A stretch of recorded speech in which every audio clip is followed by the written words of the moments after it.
Hello out there, how's it going? Jeremy from Motivate Me. I hope you're having a fantastic day and ready for today's workout. Today we're going to be incorporating back exercises along with hip. So hip flexion, hip extension. I want to do some back extension and liven up those neuromuscular junctions. So the connectors of the neurons with the muscles. And that's going to be our game plan to continue working on activating the neuromuscular junction so that once we start improving our range of motion and using resistance exercise with that, we can strengthen those muscles and help protect those joints once we improve the range of motion. Remember, those muscles will have been degenerated over, not degenerated, but they will have gotten weaker over time, and we need to liven them back up. So while we're picking up the intensity, we do want to maintain the integrity of our joints. If we have lack of range of motion, we want to go to its full range of motion without causing any pain.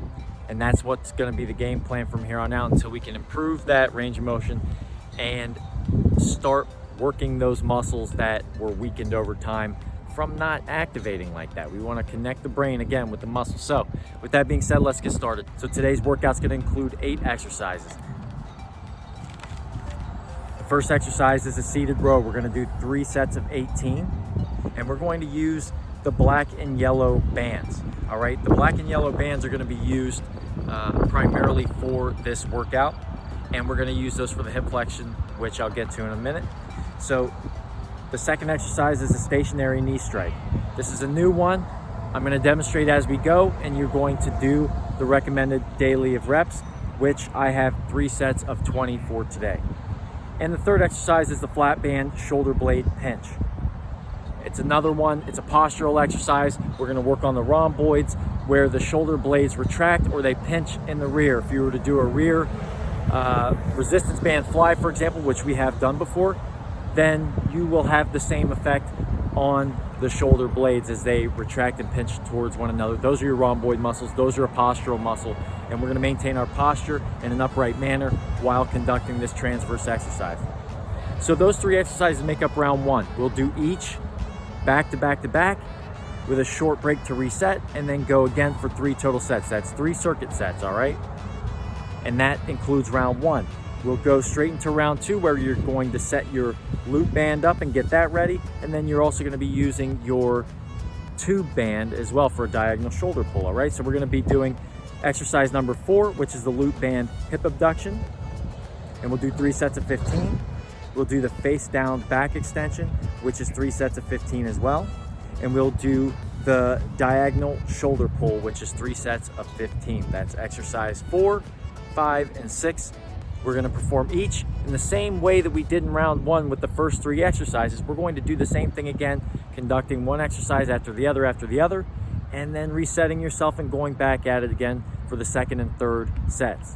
All right, and that will complete round 2. Remember, we want our equipment set up in a manner that we can go from one exercise to the other. And this is something that I've wanted to improve my own skills on with presenting these type of exercises to you. I find myself in a bit of a predicament sometimes where I might prescribe a few exercises that I really wanted you to do, but they kind of don't agree with how we want the flow of the exercise to go. We'll have to sacrifice one thing for the other sometimes, but generally speaking, that's where I want to go with it, right? So, and then completing it for exercises 7 and 8, we have round 3, which is the anchored hip flexion. We're going to do 3 sets of 20 each, where we are actually going to be anchoring the resistance band to an object and our ankle with the ankle little Velcro band that comes with our tube bands, if you've looked in your set. And we have exercise number 8, which is the loop band hip extension, 3 sets of 20. And we're going to be using the light band for that. We're also going to be using body weight. All right, that's what I'm going to demonstrate today, as a matter of fact, only body weight, because I do understand that this is an area with the hip flexor that we need to be wary of, and we need to liven those up before we start, incorporating resistance training for that. So what I'm going to do is demonstrate all of the 8 exercises, and then I'll come back in later on mic'd up with commentary. All right, so we are going to start with some stretching. I like to do simple trunk rotations to start.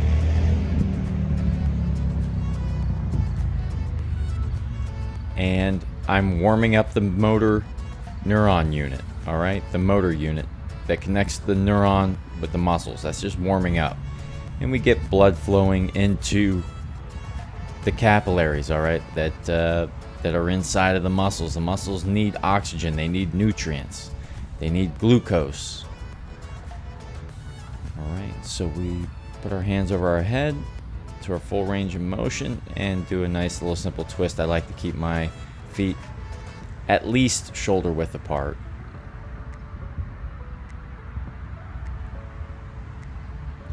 After the trunk twist, I'll do a pelvic tilt. All right, forward and backwards. I'll also do it side to side, and I'll also do like a hula hoop range of motion. So just continue forward and backwards, and then from side to side. I'll turn so you get a better angle. All right, and then we do the hula hoop both directions. We don't have to do it all day, but it's just simple activation. You know, we hear a lot of doctors that I work with and do schooling with that talk about people's inability to do simple things like tilt their pelvic area in or out.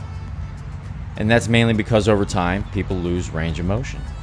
And so those muscles aren't trained and they don't want to fire. And then, you know, you put an overload on muscles that end up injured or worse, right? And so our balance suffers for it. Right, this is kind of like a hurdler stretch. The hamstrings. I did it with the left leg for approximately 20 seconds. We'll do it with the right leg for about 20 seconds. And I like to switch up my position. Sometimes I'll pull myself closer depending on how flexible I feel. Sometimes I'll reach over. I do things a little bit. I try to change things up and try new things. So we have active stretching and passive stretching, and I like to incorporate both. So a lot of times I'll be pulling myself closer, and sometimes I'll use my other muscles to stretch other muscle groups, and I'll show you in the future here. But this is just a simple piriformis stretch for the sciatic nerve if we're able to do it. If not, there are alternatives. I like to do this one given full range of motion. We can always sit straight up. We don't have to bend forward. We can always roll around and lie on our backs, which we're going to do very shortly. But we're going to do each stretch for 20 seconds each. And again, this would be an alternative. Or you can do both. I'm going to do both. All right, so we want our backs, especially the small of our backs, the lower part of our backs, we want to make sure that we are pushing our belly button towards the ground, so that lower back should be straight. In these situations, especially when we are laying on our backs and we're going to be flexing the hip, we're going to be putting a lot of weight on that fulcrum point of the hip. So that lower back tends to gain a lot of pressure, and we want to minimize that. So we want to engage those abdominal muscles to support that, and it helps us improve the strength and the improve the range of motion for those muscles. All right, that's what we want to do.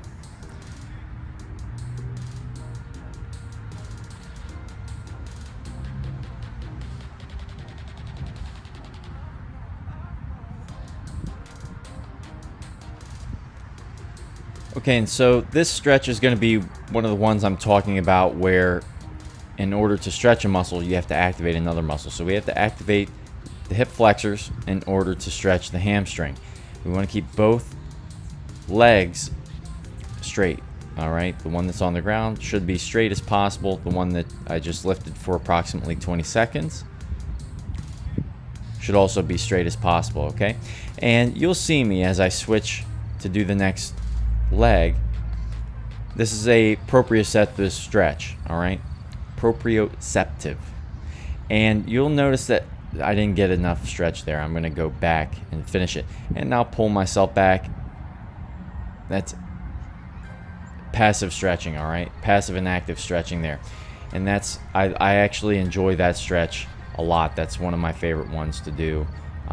You'll actually feel your leg kind of get fatigued. So it's a nice little warm-up stretch.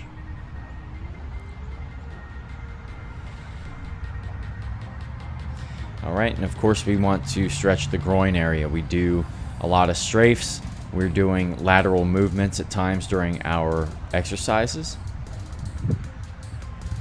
Keeping the back straight as possible. Flaring the knees out. Bringing the soles of the shoes together. There are other ways to stretch the groin as well, and we can present those in another stretching exercise.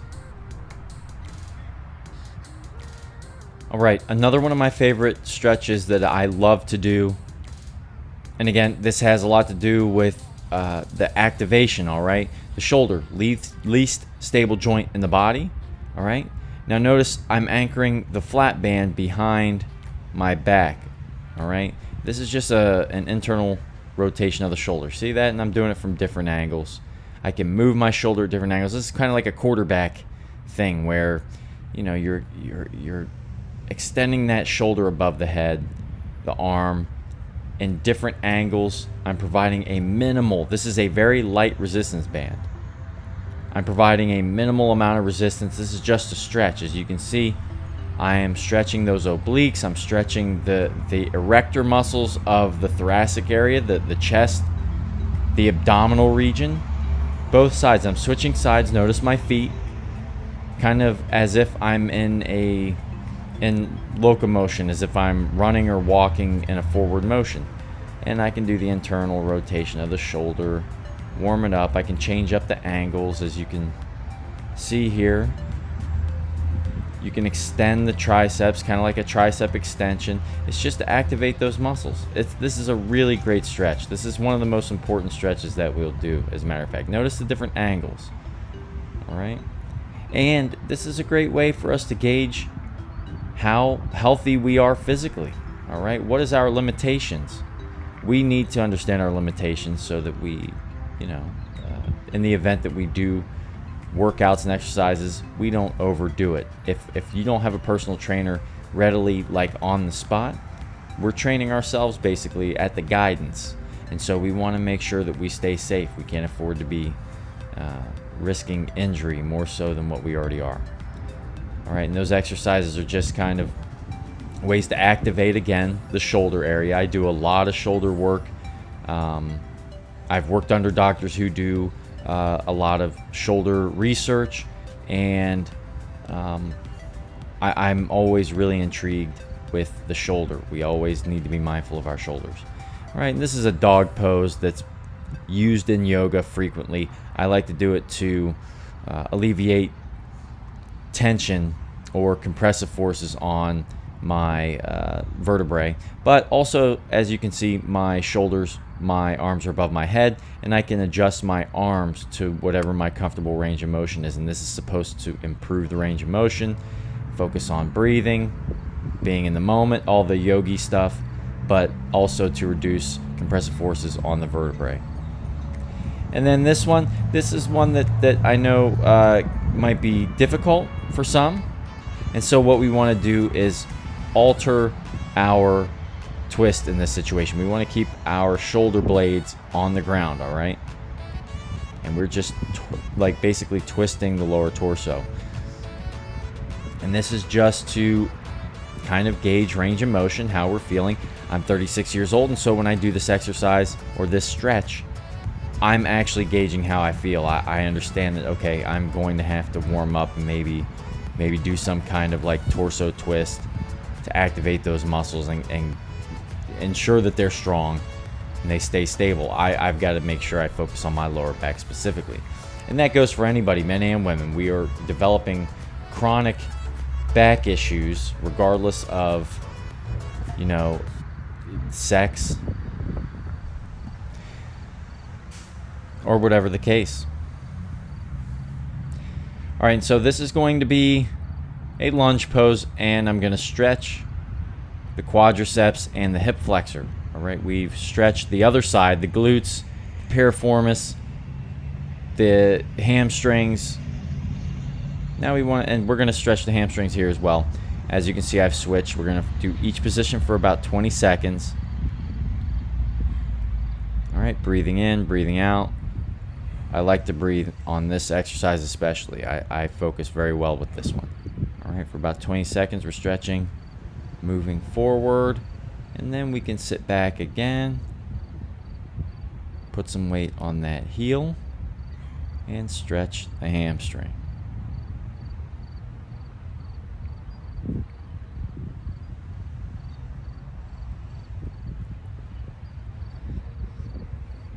Right, and then we're going to repeat by switching legs. So the left leg is out front. We're going to stretch the right. Yeah, I didn't get it enough there. Not enough time. All right, so we're stretching the hip flexor in this position. Now when we move back, now we are stretching the left hamstring. So we went from the right hip flexor to the left hamstring. And we just switch back.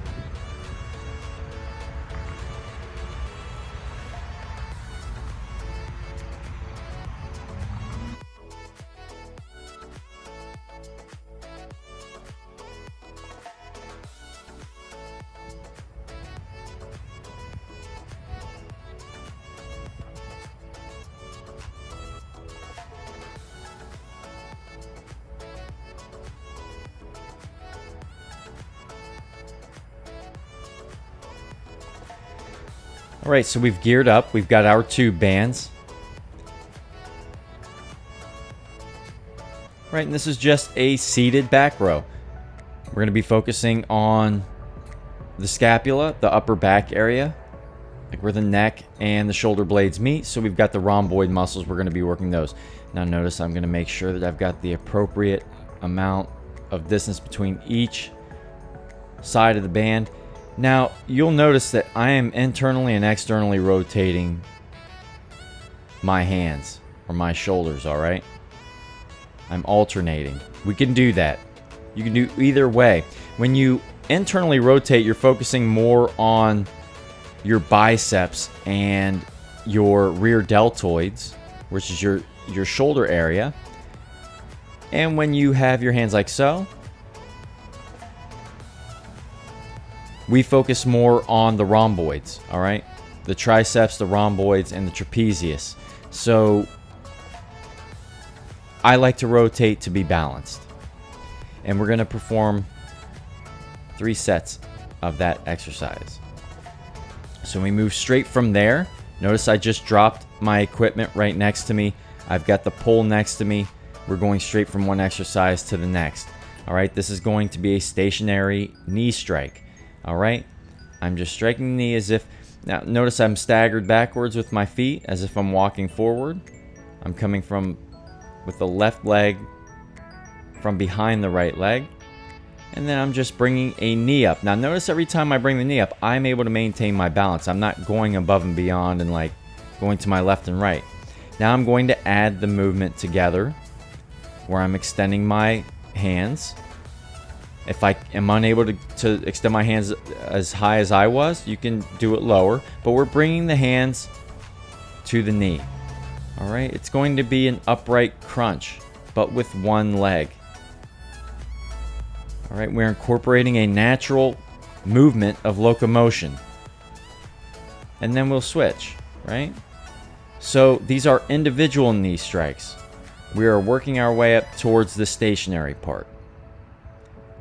So we've switched legs. We're getting this down packed. All right, we're becoming coordinated with it. And now we're going to attempt to coordinate it all, right? We stay stationary. We can do this moving, but if we're in our own home and we don't have the luxury of a large amount of space, this is a great way of doing it. You're going to see me speed up very quickly.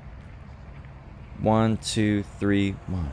1, 2, 3, boom. 1, 2, 3, boom. 1, 2, 3, boom. 1, 2, 3, boom. 1, 2. 3. Just like so. So we went from there to there to a fully coordinated movement. Now, notice when I bring those knees up, you see how I'm maintaining my balance? See, in the event that happens, right? We can maintain our balance. We don't want that to happen. So when we're doing these knee strikes, we're coming straight up. And we're able to bring that knee. And if we pause, we won't lose our balance. Great job. All right, so we picked up our flat band straight from those first 2 exercises to the third. Right, this is the flat band shoulder pinch. Now, when I say shoulder pinch, this is the shoulder blade in the back. All right, we're pinching the shoulder blades together. We're maintaining our posture, and we're pulling that flat band, which is a light band. You can do light, medium, heavy. I recommend, especially starting out, activating these new muscles, we want to use a light band and then graduate to a medium band. I found this to be plenty fatiguing myself.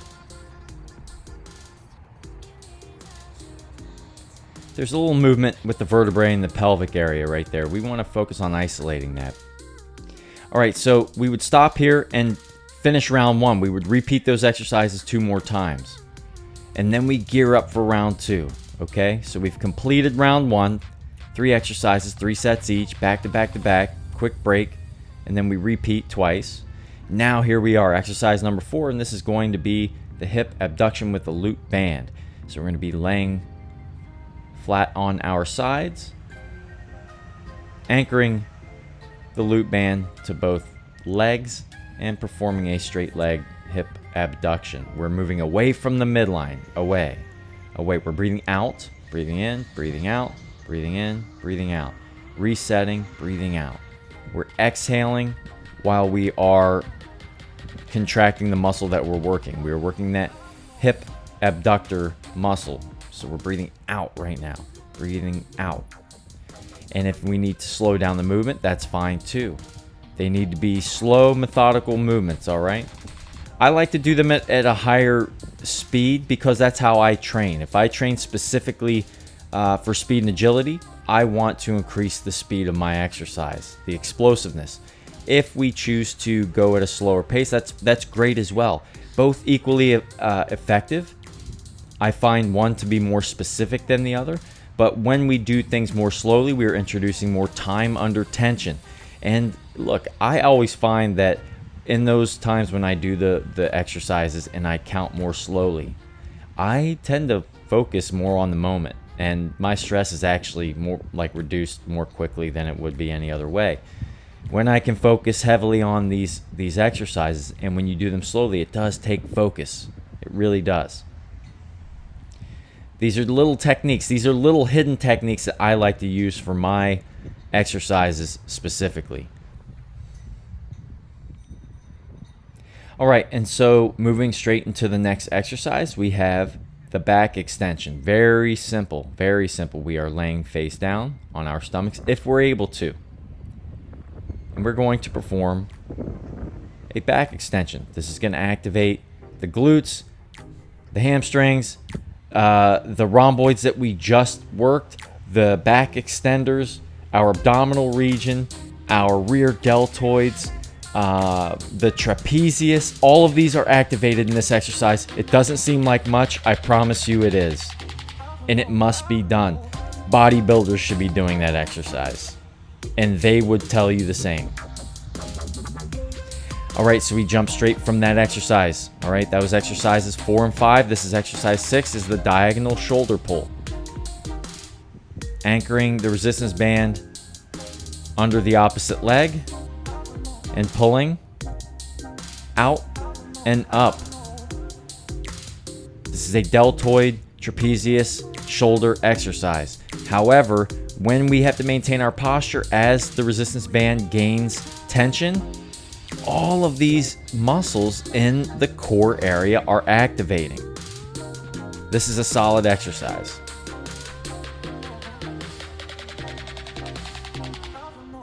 All right, we want to make sure that we maintain. You'll see me switch to the opposite foot here. We want to maintain the same distance, the resistance band tension, right? And I'm pulling up more so right now, but you'll see me adjust here and pull more out. There you go.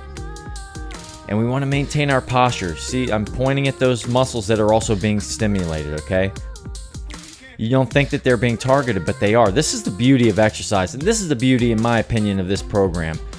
All right, this is just insight that you're not going to get. When you become mindful of everything else that's going on, you think that you're just working out your arm and it's getting sore and everything. That's not the case. You're working out the entire body. That's what we want to do. This is for the rest of our lives. This isn't for the next 3 months.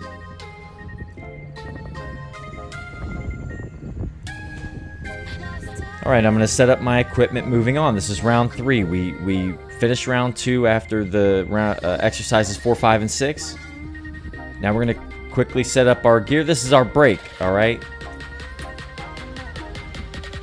I'm setting up for my hip flexion, and I'm anchoring it to an object. So I'm going to be using my the ankle Velcro equipment that comes with the resistance bands.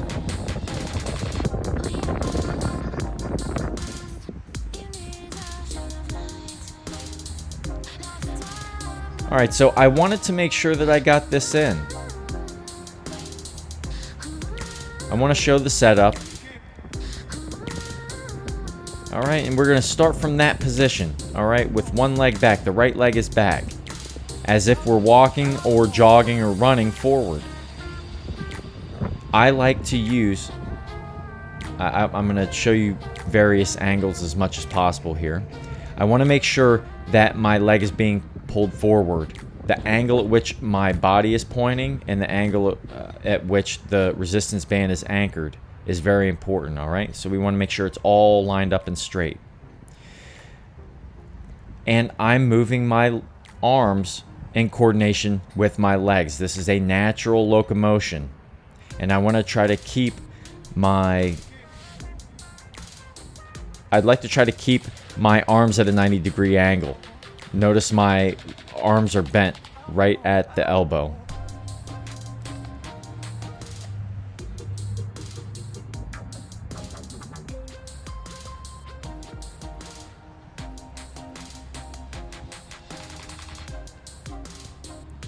Right, so we've switched.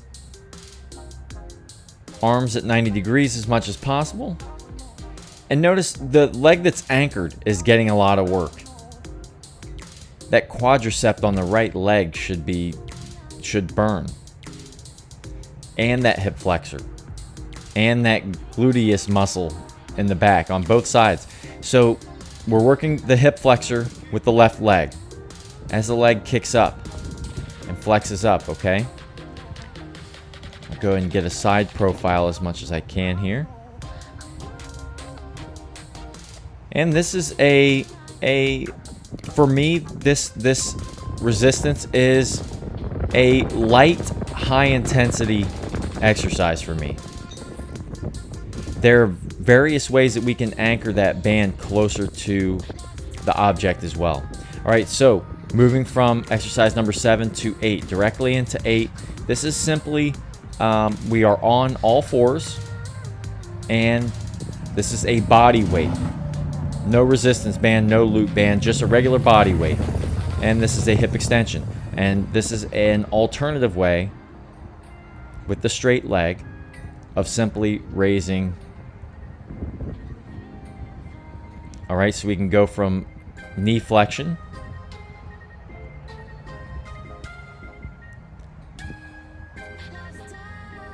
to a straight leg.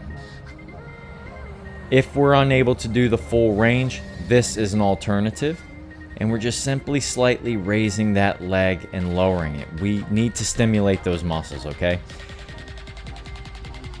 All right, and so switching, I'll do one advanced, and we can do that with a loop band as well for future videos. For advanced, we can bring the leg straight out, right? like so.